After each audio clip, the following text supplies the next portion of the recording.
그리스도인은 하나님을 모시고 사는 성전으로 지어져 가는 존재들입니다. 그리고 성전은 하나님의 처소인 동시에 하나님 앞에 제사를 드리는 장소입니다.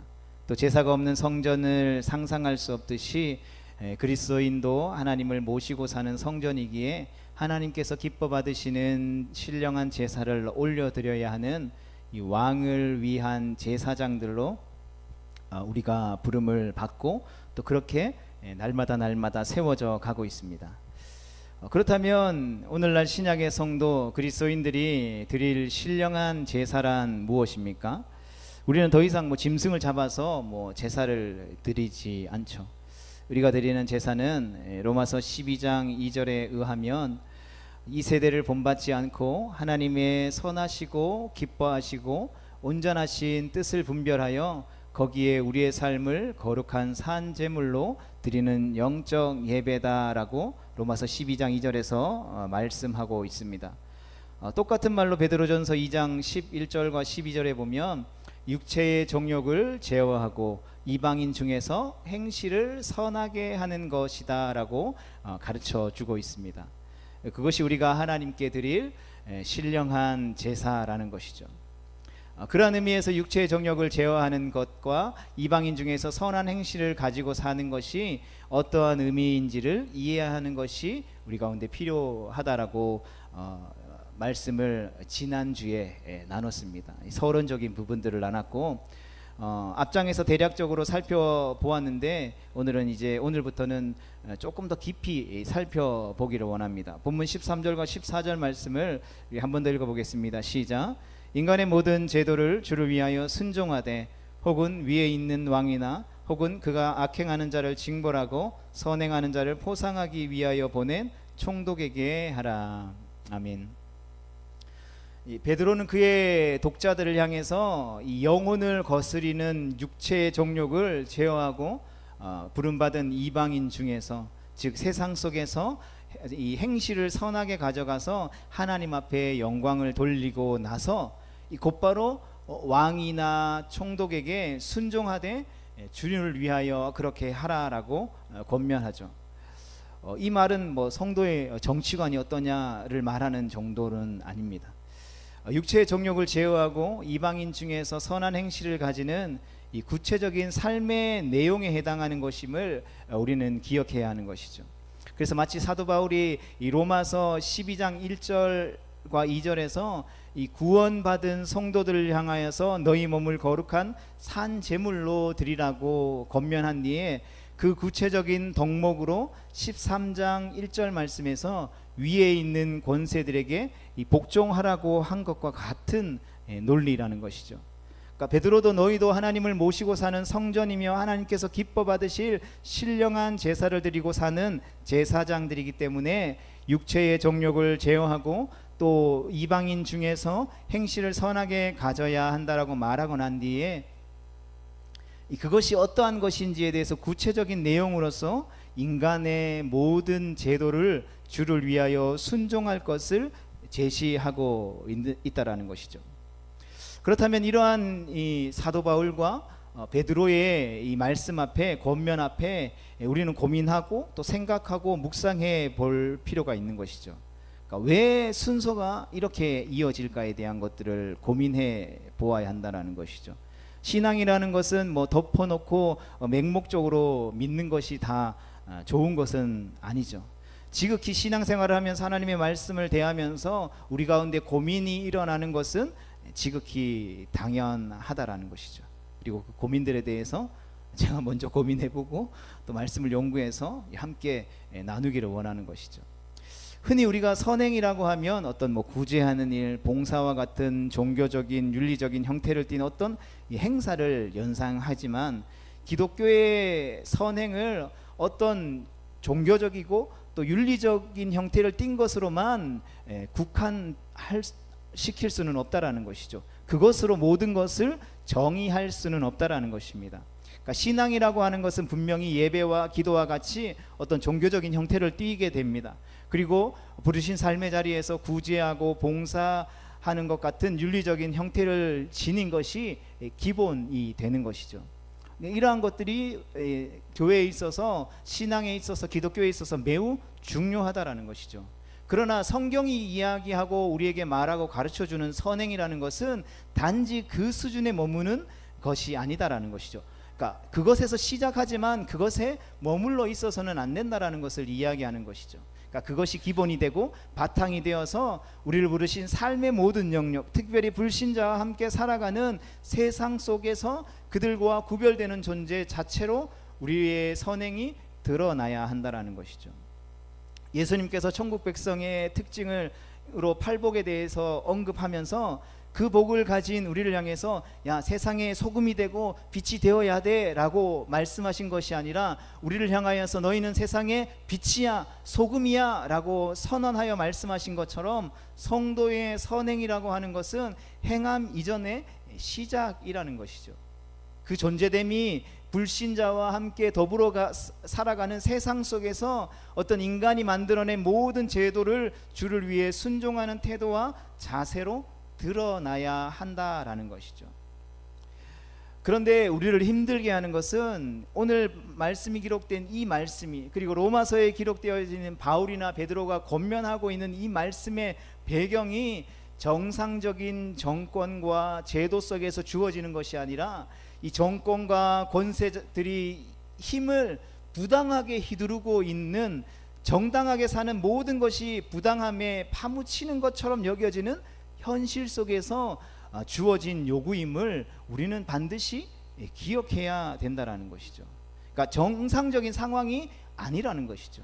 그러니까 보편적이고 일반적인 우리가 평안하다 말하는 그러한 상황에서 주어진 것이 아니라 예수 믿는 사람들을 핍박하고, 예수 믿는 사람들을 조롱하고, 예수 믿는 사람들을 험담하고, 예수 믿는 사람들이 온전히 신앙생활을 하지 못하도록 가로막고 박해하고 핍박하는 그러한 상황 가운데에 주어진 말씀이다라는 사실들을 우리는 기억해야 한다는 것입니다. 그러한 맥락에서 이 복종이라는 내용이 나오고 공경하고 사랑하라라는 요구가 주어진다라는 것이죠. 그러면 우리는 또 다시 질문해 볼 수 있겠죠. 어떻게 그것이 가능하냐? 그리고 그에 대한 대답을 성경은 우리 하얀색 부분 읽어보겠습니다. 시작. 권세와 나라와 정부의 출처를 알기 때문입니다. 여러분, 이게 무슨 말입니까? 이 세상에 이루어져 있는 모든 나라와 사회 속에서 세워진 제도나 권력은 하나님께서 악행하는 자를 징벌하고 선행하는 자를 포상하기 위해 허락하신 일반 은총의 수단이라는 것이죠. 그래서 본문 14절 말씀에 보면 그가 악행하는 자를 징벌하고 선행하는 자를 포상하기 위하여 보낸 총독에게 하라고 하셨다라는 것이죠. 그러니까 모든 권세가 하나님으로부터 위임된 권세라면 그 권세에 순종하는 것은 그리스도인의 당연한 삶의 자세라는 것을 말씀해 주고 있는 것이죠. 에베소서 2장 2절 말씀해 보면, 그러니까 구원받기 이전에 우리의 삶의 모습과 상태를 한마디로 불순종이다라고 설명합니다. 말씀 같이 읽어보겠습니다. 그때 너희는 그 가운데서 행하여 이 세상 풍조를 따르고 공중의 권세 잡은 자를 따랐으니 곧 지금 불순종의 아들들 가운데서 역사하는 영이라. 아멘. 그런데 이러한 불순종의 아들들 가운데 역사하는 영에 사로잡혀 있었던 우리가 하나님의 값없는 은혜로 선물로 구원받고 거듭나면 우리가 무엇을 요구받게 됩니까? 우리 베드로전서 1장 22절 말씀 같이 보겠습니다. 시작. 너희가 진리를 순종함으로 너희 영혼을 깨끗하게 하여. 무엇을 요구받는다고요? 진리에 순종하는 것을 요구받는다라는 것이죠. 여러분, 이 차이를 이해하시겠습니까? 이 차이는 불순종과 순종의 차이인 것이죠. 이것이 구원받은 사람과 구원받지 못한 사람들의 뚜렷한 삶의 양식 중에 하나라는 것이죠. 그러니까 구원은 불순종이 특징이었던 사람들을 진리에 순종하는 순종의 사람으로 변화시켜 놓습니다. 그래서 그리스도인은 순종적인 삶의 태도를 가진 사람인 것이죠. 왜냐하면 하나님을 왕으로 모시고 살기 때문에 우리는 왕 대신 하나님께 순종하게 되는 것이죠. 이 왕은 교회의 성도들만 다스리는 것이 아니라 온 세상을 다스리는 만왕의 왕이요 만주의 주가 되시는 것이죠. 그래서 우리는 인간 세상의 모든 제도가 하나님께서 주신 것이며 하나님께서 그것을 통하여서 선을 장려하고 악을 억제하여 하나님의 심판이 떨어지지 않도록 역사를 유지하고 계시다라는 것을, 섭리하고 계시다라는 것을 아는 존재라는 것이죠. 그리고 그 속에서 택한 자를 건지시는 구원의 역사가 펼쳐진다라는 것도 우리는 알고 있다라는 것입니다. 그래서 그리스도인은 하나님께서 위임하신 권세에 순종하는 태도를 가지는 것이죠. 여러분, 이 세속적인 순종적인 이 자세는 이 세속의 정부에 관한 태도만이 아니라 이어진 17절 이후에 나오는 어떤 주인과 종의 관계에서도, 남편에 대한 아내의 자세에서도, 부모에 대한 자식의 태도에서도 분명히 드러나고 있다라는 것이죠. 뿐만 아니라 에베소서 5장 18절로 21절의 말씀에 보면 이 성령 충만을 말할 때도 동일하는 것이죠. 성경은 성령 충만함을 이야기할 때에 어떤 이 종교적인 황홀경에 빠지는 현상으로 이것 성령 충만을 설명하고 있지 않다라는 것을 우리는 반드시 기억해야 되는 것이죠. 그러니까 성령 충만하다라면 어떤 이 세상에서 있을 수 없는 어떤 초자연적인 그러한 경험들을 경험하는 것으로 설명하지 않고, 성령의 다스림을 온전히 받음으로써 시와 찬송과 신령한 노래들로 서로 화답하며 무엇을 하냐면 피차 복종하는 것이 성령의 충만함이다라고 설명하고 있는 것이죠. 피차에 복종하는 순종적인 삶의 태도가 바로 성령 충만의 가장 강력한 증거라는 것이죠. 다시 말씀드리지만 그리스도인은 순종적인 태도를 가진 사람들이라는 사실들을 우리는 기억해야 하는 것입니다. 그러나 이 말이 이 세상 정부와 제도에 대한 어떤 무조건적인 굴종을 말하는 것은 또한 아니다라는 사실들을 우리는 분명히 해야 합니다. 실제로 역사 속에서 교회들이 이것들을 잘 이해하지 못해서 실패하고 넘어졌던 경우들이 많이 있죠. 예를 들어 이 독일의 교회들이 이 히틀러에게 충성을 맹세했던 일이나, 또 한국 교회 안에서 어떤 일제 시대에 굴복해서 신사참배를 한 것과 같은 경우들이 바로 그러한 경우들이겠죠. 그리스도인의 순종적인 삶의 태도는 주 안에서 혹은 주를 위해서라는 조건이 붙어 있다라는 사실을 우리는 명심해야 합니다. 그러니까 인간의 모든 제도를 주를 위해서 순종해야 한다라는 것이죠. 우선 이 베드로의 편지를 받고 있는 독자들의 상황들을 보십시오. 그들이 왜 잘 살고 있었던 고향 주거지를 빼앗기고 재산을 몰수당하여 먼 이방 지역으로 쫓겨나서 흩어진 나그네로 살고 있습니까? 로마 황제가 신이라는 로마 당국의 정책에 반대했기 때문인 것이죠. 우리는 우리의 주는 가이사가 아니고 오직 예수 그리스도뿐이라는 것을 고집했기 때문이라는 것입니다. 그들은 권세를 주신 하나님의 뜻에 반하는 로마 당국의 황제 숭배를 강요하는 정책을 따르지 않고 저항했다라는 것이죠. 그러나 그 로마 황제 숭배 사상을 저항했다라고 해서 머리에 띠두르고 광장에 나가서 막 데모하고 막 우리를 죽일 테면 죽여라 이렇게 하지 않았다라는 것이죠. 하나님의 이름으로 로마 정부를 뒤집어 엎으려고도 하지 않았다라는 것입니다. 단지 그들은 로마 정부의 황제 숭배 요구가 자신들이 가지고 있었던 신앙의 정면으로 배치되는 부당한 압력이었기 때문에 그렇게 하지 못하겠다라고 분명한 의사를 표명하고 그냥 모든 것을 포기하고 쫓겨났을 뿐이라는 것이죠. 쫓겨난 그곳에서 또 그리스도인의 일상에서 주 안에서 순종하는 순종적인 태도를 가지고 살아갔던 것이죠. 이것은 13절과 17절 본문과 거의 비슷한 내용을 담고 있는 로마서 13장 5절에서 더 분명히 확인됩니다. 함께 말씀을 보겠습니다. 시작. 그러므로 복종하지 아니할 수 없으니 진노 때문에 할 것이 아니라 양심을 따라 할 것이라. 아멘.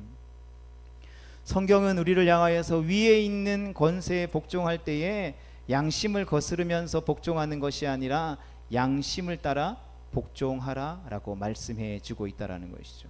악한 권세가 하나님께서 기뻐하시지 않는 권력을 휘둘러 우리로 하여금 하나님께 불순종하게 만들고 죄를 짓게 만들고 불의한 사회를 조장하게 한다면 굴종할 것이 아니라 양심에 따라 복종하라라는 것이죠. 그러니까 양심을 따라 복종하는 것이란 땅의 권세보다 더 높은 하늘의 권세에 복종하는 것이라는 것을 우리는 기억해야 합니다.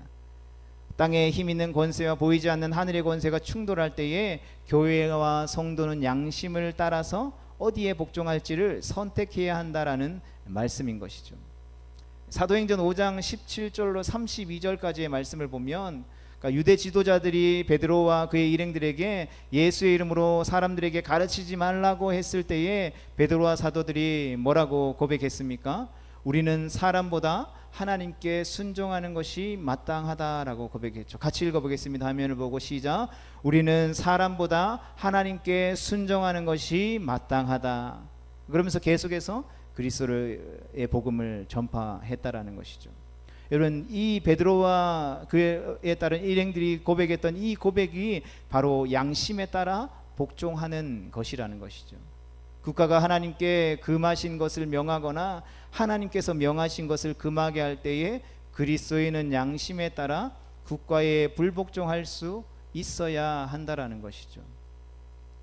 그때 처벌과 국가의 권력의 진노가 두려워서 하나님의 법에 불복종한다면 이는 곧 양심을 저버리는 것이죠. 이것을 잘할 수 있는 것이 선교잖아요.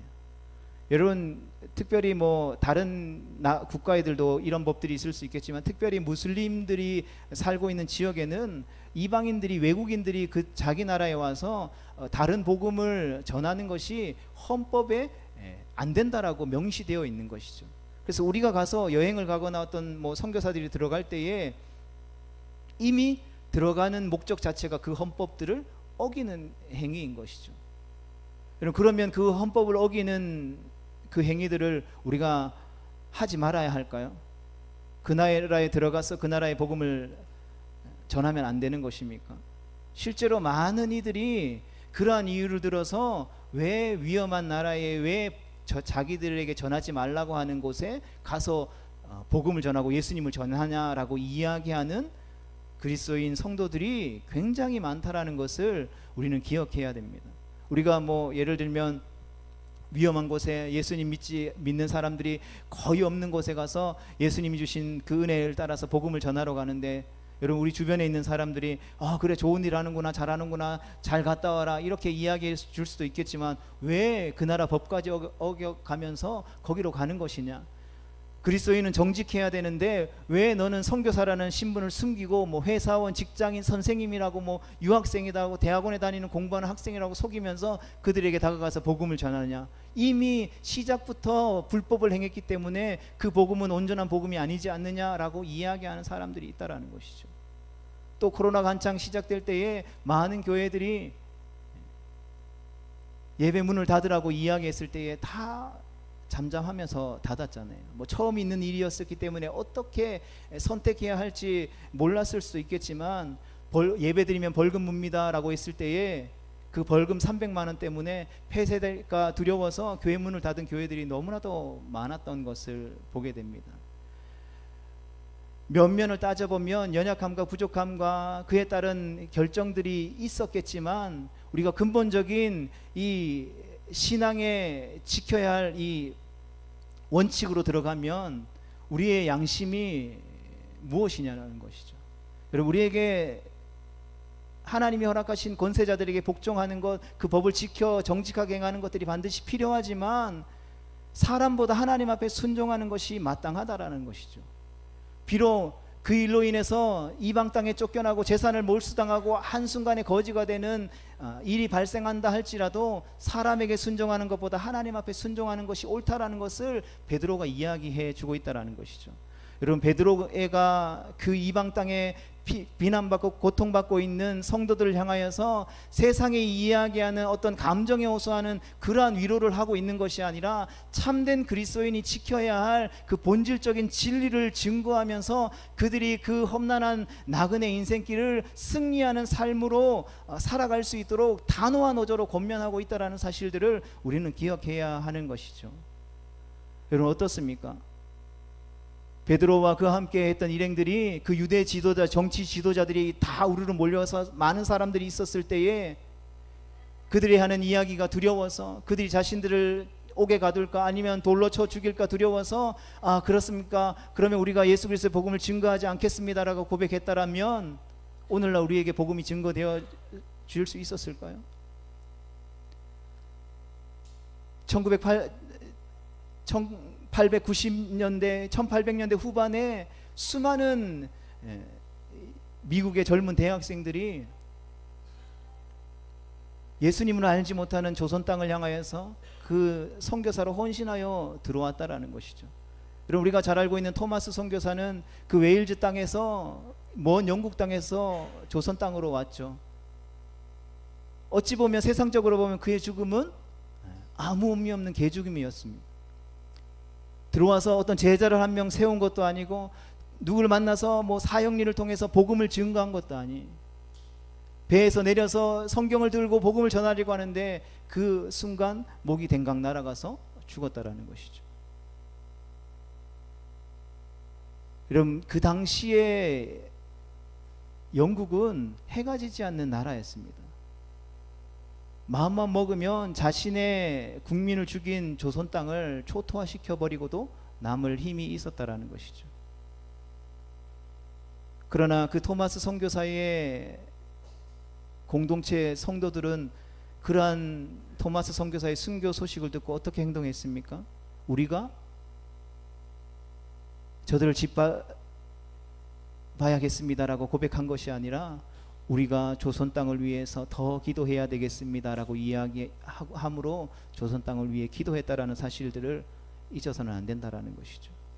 그들은 세상의 법이나 세상의 제도나 세상의 순리대로 살아가는 것이 아니라 하나님께 순종하는 것이 마땅하다라고 여겼고, 그 하나님께 순종함으로 나아간 그 토마스 선교사를 위해서 비난하고 그 민족을 몰살하는 것이 아니라 그 민족을 위해서 더 하나님 앞에 기도하는 것이, 그 민족이 주님께 돌아오기를 기도하는 것이 사람에게 순종하는 것이 아니라 하나님께 순종하는 것이다라는 결론에 이르게 되었다라는 것이죠. 한국교회는 어떻습니까?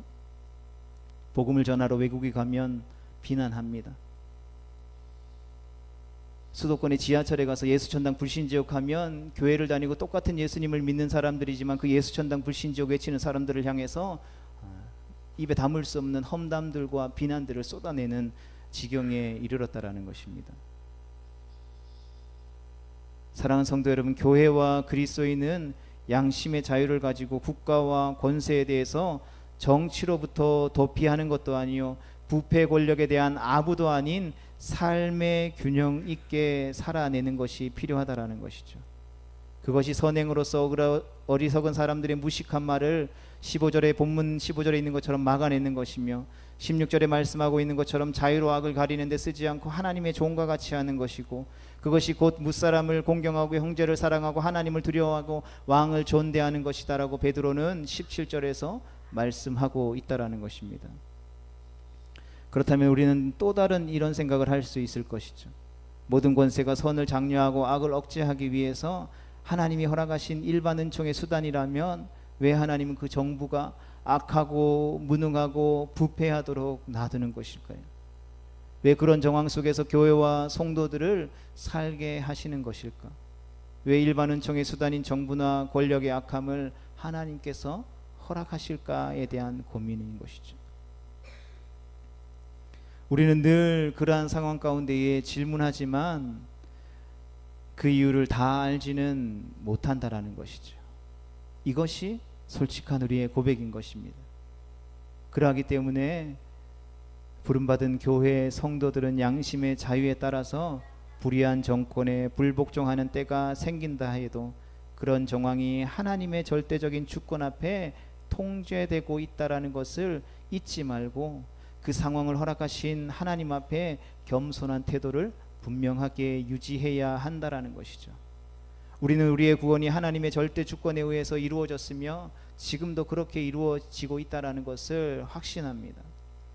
바울은 로마서 11장까지 1절부터 11장까지 하나님의 구원을 설명하면서 마지막에 결론을 이렇게 맺습니다. 우리 로마서 11장 33절로 36절까지 말씀을 좀 길지만 같이 함께 보도록 하겠습니다. 시작. 깊도다 하나님의 지혜와 지식의 풍성함이여 그의 판단은 헤아리지 못할 것이며 그의 길은 찾지 못할 것이로다.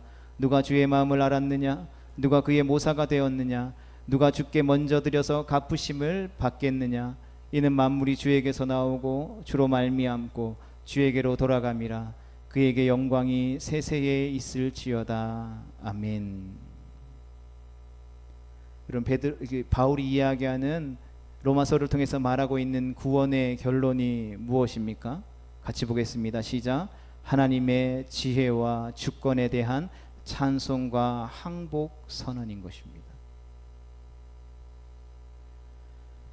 이것은 구원에서뿐만 아니라 구원받은 자의 삶에서도 동일하게 적용되어지고 고백되어져야 하는 줄로 믿습니다. 우리의 구원이 절대적인 하나님의 주권에 의해서 이루어진 것처럼 세상의 역사도 절대적인 하나님의 주권에 의해서 이루어져 가고 있다는 것이죠. 그 믿음을 불의한 권력 앞에서 양심을 따라 복종할 때도 가져야 한다는 것이죠. 우리는 악한 권력이나 제도를 왜 하나님께서 허락하시고 계시는지 다 알지 못한다는 것이죠. 그러므로 그러한 정황 속에서 권력에 대해서 비난하거나 분통을 터뜨리거나 하나님의 통치에 무슨 문제가 있거나 하자가 있거나 부족함이 있다라는 생각을 갖기 이전에 이러한 상황과 현실과 형편도 하나님의 적극적인 통치와 다스림 안에 있다라는 사실들을, 우리를 하나님의 놀라운 구원으로 이끌기 위한 그 여정 가운데 있다라는 사실들을 인정하고 겸손하고 온유하게 반대하고 저항할 수 있어야 한다라는 것이죠.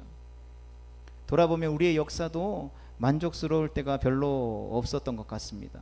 지금도 그렇죠. 우리는 더 나은 사회, 더 나은 나라와 미래들을 원합니다. 빨리 그렇게 바뀌었으면 좋겠고 그런 정권이나 권력이 나타났으면 좋겠다라고 생각합니다.